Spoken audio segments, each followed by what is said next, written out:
Assalamu alaikum wa rahmatullahi wa barakatuh.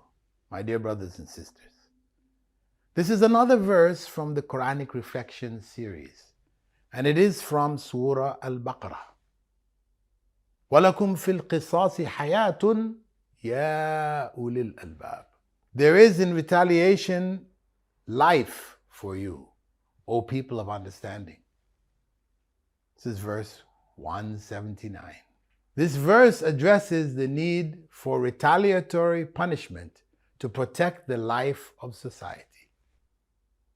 So the first point of reflection is that as atheism spreads and more people believe that this life is all that there is, preserving life at any cost becomes a priority. Consequently, more and more serial murderers are set free in the West to kill again and again and again. Islam takes the position that you take a life, your life will be taken. Then there is no chance of you killing again. The second point of reflection is that the safety of society takes precedence over the individual's right to life. So we don't say that, oh, if you kill him, if you execute him, it's not going to bring the person he killed or she killed back. Well, that's true. But the safety of society from you takes precedence over preserving your life. You took another life, and you deserve to lose your life.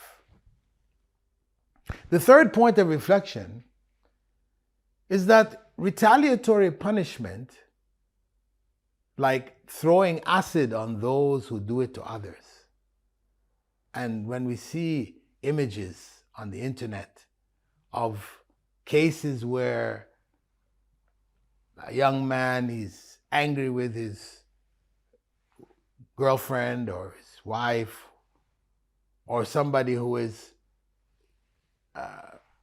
trying to win over a female and she rejects him, that the result of that, they become angry, they go prepare up some acid and they throw it on the women, disfiguring them terribly, outrageously, out of anger and jealousy and rejection.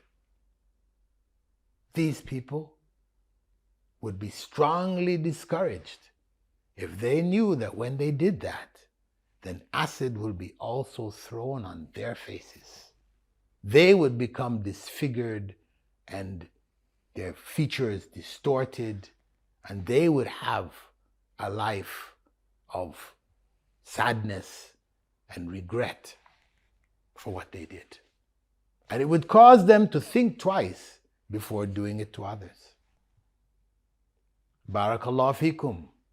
Wassalamu alaikum wa rahmatullahi wa barakatuh.